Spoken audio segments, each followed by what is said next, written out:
Rocky, that's crazy.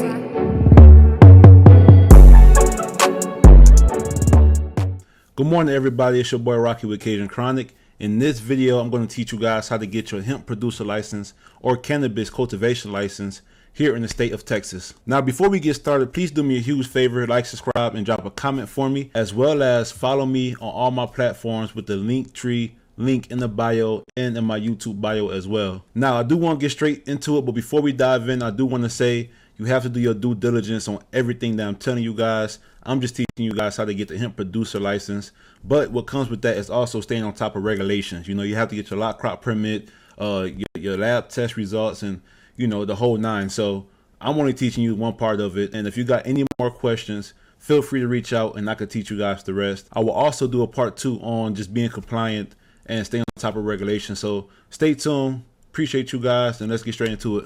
All right, so it's not important for me to be on camera. This is for you guys. So I minimize my screen and I want to show you guys. Let's dive right into it. You want to go to Texas Department of Agriculture, and the Department of Agriculture here is where you do all your hemp or cannabis licenses and, you know, just everything you need for that. So step 1, go on to licenses and registrations and go to e-supply. Okay, so now you're here. Welcome to Texas Department of Agriculture e-supply system.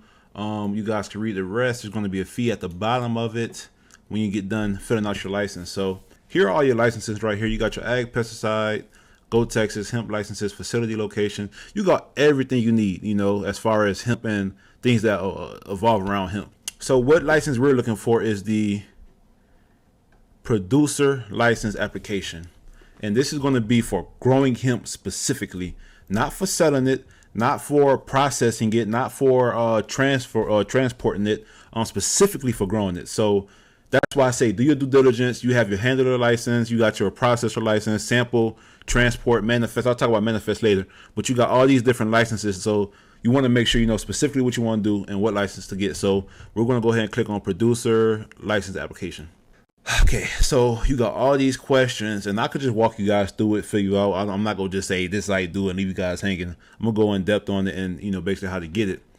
Okay, so first, that's for you to decide to answer. I'll click no. Has the yeah. So it's certain things that stop you from getting this application. This acknowledgement right here is obviously one. You know, have you been? Are you a convicted felon the past 10 years? And obviously I'm not. But yeah, has the applicant had a hemp license revoked by the Department of USDA? No. So most of these are going to be no. If you answer any of these yes, you're not going to get the license. So go ahead and just back out and figure it out. Has the applicant watched the TDA approved? Oh, well, you want to do yes on this one right here. There's going to be a TDA approved orientational video for hemp production license. I should have started with that, but you want to make sure you fill that out, or you want to make sure you watch it, educate yourself, and do your own due diligence. So there you go with that. Yes, I've watched it multiple times. It's actually a pretty cool video. You know, just show you like what you're doing is legal. Feel safe about doing it. Don't be all sketched out and, oh, the cops berate me and this and that. Well, growing hemp is 100% legal in Texas. You know, despite all this BS and, you know, people hating it for whatever reasons, it's 100% legal. You can grow hemp in Texas, or cannabis, however you want to say it. Moving on. So you're going to go ahead and put your business, you know, if you got LLC, whatever you got, you want to put that down. Cajun Chronic. You want to put all that stuff down. Tax, you want to make sure you get your, you know, FEIN or your comptroller ID. You will put that in there. You're going to fill out your business email, confirm that, easy. Put your website, which is going to be thecajunChronic.com. Business physical address. You're going to fill all this stuff out. And if it's going to be the spot you're growing at, I'm not sure how you guys are going to do it. Some people grow from home. Some people grow from, you know, just put the address, you know, put your address. Okay, you want to put your driver license information. All this stuff is kind of self-explanatory. You're going to also put all this stuff as well. So, important note, state ID number maybe. Okay, cool. Yeah, you want to fill all this stuff out as well. Your mailing address, you want to fill that out as well, even if it's the same as your business address. Now, key participants or governed persons. I didn't do that. I only, put myself. I didn't fill that out for anybody. I didn't have anybody in that position. and I'm not really sure what this is for. So you want to do your due diligence on figuring out what that's for. I'm assuming it's for maybe partners in your business or even employees. So just do due diligence on that part. I'm not going to go too far into that. I don't know too much about it. I didn't do it. I didn't need to do it. Okay, purpose, indicate the purpose of it. You could do consumables, non-consumables, or both, Consumables, I like to do food or drug, cosmetic, whatever reason you want to do it for, obviously. Okay, number of facilities. So this is just asking, the number of facilities, like how many facilities you got. Me personally, I only got one. But let's say I want to branch off and have one here and one there, and you'll put that and all that good stuff. So cool. You got the notice of criminal histories. They ask about all that stuff. You got to put your applicant name, title. Cool. Okay. So boom. It's that easy, that simple, that quick. Once you do that, it's going to be $100. Yeah, $100 to grow. With the SB6, I think they just passed a whole bunch of these bills that's being passed right now, not signed into law, but passed, because Abbott is shutting a lot of that shit down. But with that stuff, you gotta watch it, because in those bills, these licenses are going from $100 to $10,000. As crazy as that sounds, for producers, even for the retailers and stuff like that. So, get into the business while you can, because a lot of sketchy things are going on with the politicians right now. But yeah, pretty self-explanatory. So there you go. That's how you do it. Now you got your hemp producer license. So after you do that, I'm gonna go ahead and backspace out of this right quick and go back to licenses and registrations, right? Licenses. Okay, easy to apply. Okay.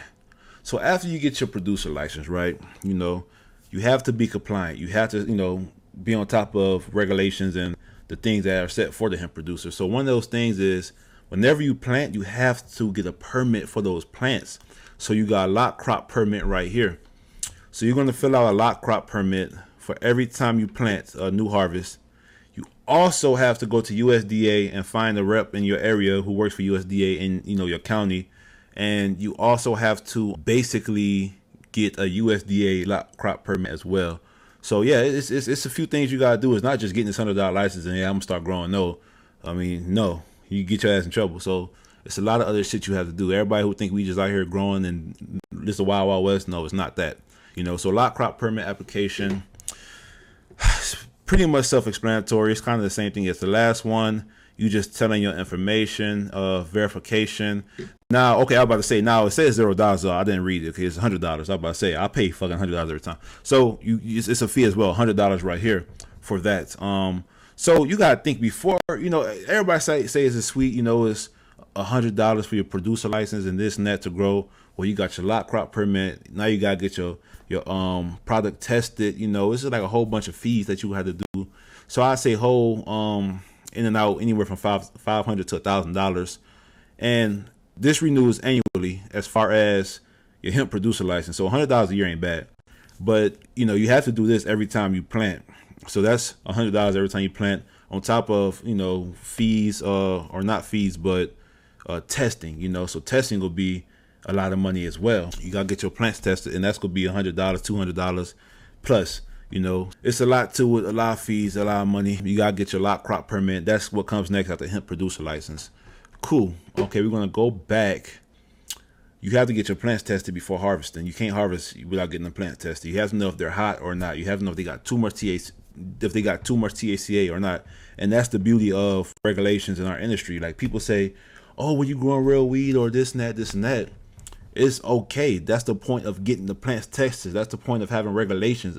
Without regulations, we wouldn't know if it's hot or not. You know what I'm saying? So if you got some plants and you scared to get tested, don't be scared. Get it tested. Regulations are for you to fail and succeed.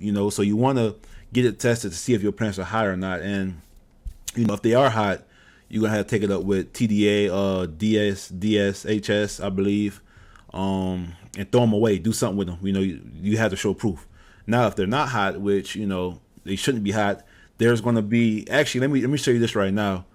There's going to be a strain list. Let's go right here. Okay, I should have led with this. This is the hemp area where, you kind of educate yourself on hemp. You got your orientational video or orientation video, and it kind of tells you everything you need to know about applying, just all the steps and on how to be compliant and being in the hemp industry, which this is a pretty good video, Sid. Like that. You want to apply, you got to frequently ask questions. Now, this is one of the most important things when I talk about getting things tested. You want to go to hemp varieties, because right here is where you see what you can grow and what strains to get. You can't just get plants or seeds off the internet and think like, hey, I got some hemp. Well, it says hemp, but it might have higher THC percentages in it. But right here is going to be Texas approved hemp varieties, all compliance things as of 3/5/2025. So these are all the strains. And if you have a problem finding these strains, reach out to me. We have these strains, not all of them, obviously, but cause that's a shit ton. But we have a lot of these strains. All our strains are everything from this list, all hemp compliant, all Texas approved compliance. We have these strains. It's not like it's like 10, 20, 30 strains to choose from. It's a shitload of strains to choose from. So, we have a pretty good variety here in Texas of things we could grow. And yeah, these are some more self-explanatory instructions right here, like apply through TDA, lot crop permit, kind of what I was saying. You got to get your official sample. You got to get a travel manifest.